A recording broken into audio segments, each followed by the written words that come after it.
Assalamualaikum warahmatullahi wabarakatuh. Om Swastiastu, Namo Buddhaya, salam kebajikan dan salam sejahtera bagi kita semua.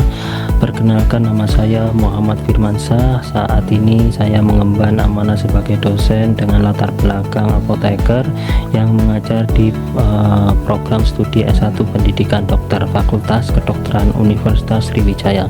Pada kesempatan yang berharga ini saya akan memaparkan learning journal individu saya sebagai bagian dari penugasan asinkronus agenda ketiga Latsar CPNS 2026. Nah, agenda ini secara khusus berfokus pada kedudukan dan peran PNS untuk mendukung terwujudnya smart governance. Nah, sebelum memulai pemaparan, izinkan saya mengucapkan terima kasih yang sebesar-besarnya kepada tutor kami yang sangat luar biasa dan inspiratif, yaitu Ibu Haryati. Berkat bimbingan, arahan, dan pemantik diskusi dari beliau, pelajaran pada agenda ini terasa sangat bermakna, mendalam, dan aplikatif. Menjawab poin pertama mengenai pengalaman pembelajaran selama pelaksanaan agenda ketiga, saya merasa proses sangat komprehensif, baik dari segi substansi materi maupun metode pembelajarannya. Nah, secara substansi kami mendalami dua pilar utama, yaitu manajemen ASN dan smart ASN. Materi manajemen ASN seolah menyadarkan kembali ingatan saya pada hakikat sejati kita sebagai pelayan publik.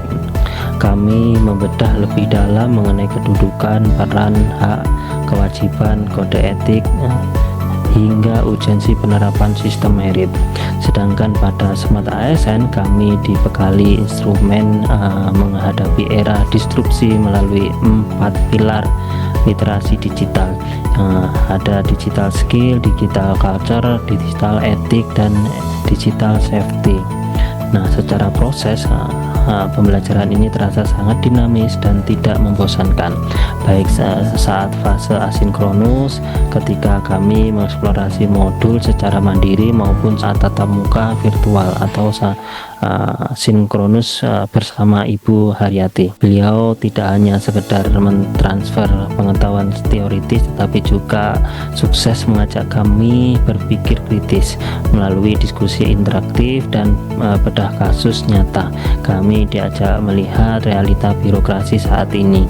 Pendekatan beliau membuat materi hukum dan manajemen yang padat menjadi sangat mudah dicerna dan relevan dengan tantangan keseharian kami.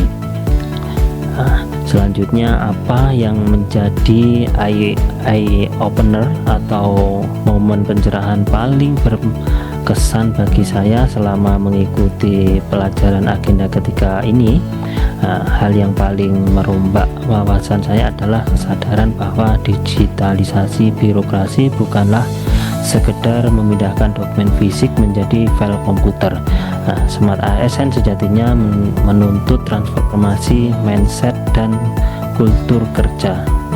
Sebagai seorang pendidik di Fakultas Kedokteran, saya menyadari bahwa mahasiswa saya, yaitu para calon tenaga medis masa depan, ini adalah generasi Z atau kita sebut Gen Z yang lahir dan tumbuh di era banjir informasi.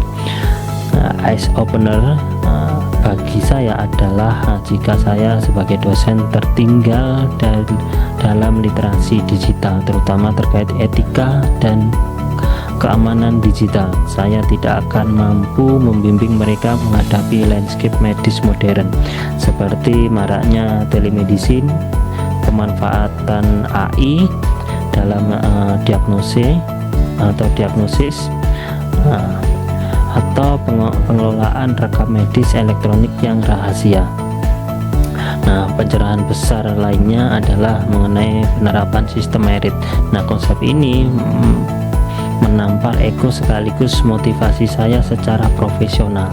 Nah, sistem merit ini menegaskan bahwa status ASN ini bukanlah zona nyaman untuk bersantai, melainkan arena kompetisi sehat ya, untuk terus memacu kompetensi dan unjuk kinerja secara objektif. Nah, tidak ada lagi ruang untuk stagnasi.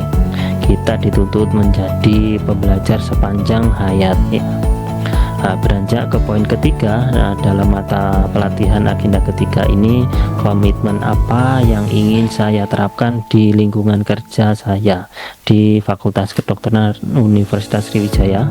Nah, saya merancang rencana tindak lanjut yang terintegrasi dengan Tridharma perguruan tinggi dan tentunya dijiwai oleh core values berakhlak ya. Pertama, di bidang pendidikan dan pengajaran dari sisi manajemen ASN, saya berkomitmen memberikan pelayanan prima yang berorientasi pada peserta didik. Kemudian dari sisi smart ASN, saya akan mengoptimalkan pemanfaatan platform e-learning universitas untuk menciptakan digital culture yang adaptif. Saya juga akan secara khusus menanamkan nilai digital etik pada mahasiswa kedokteran, terutama kehati-hatian dalam menjaga rekam jejak digital dan memegang teguh rahasia medis pasien meski berinteraksi di ranah maya. Kedua, di bidang penelitian saya akan berencana memanfaatkan perangkat kolaborasi digital berbasis komputasi yang berupa cloud untuk memperkuat riset interdisipliner. Misalnya mensinergikan sudut pandang farmasi dan kedokteran klinis. Ini sejalan dengan pilar digital skill dan nilai kolaboratif. Selain itu, pengelolaan data riset secara digital akan meningkatkan akuntabilitas dan transparansi hasil penelitian.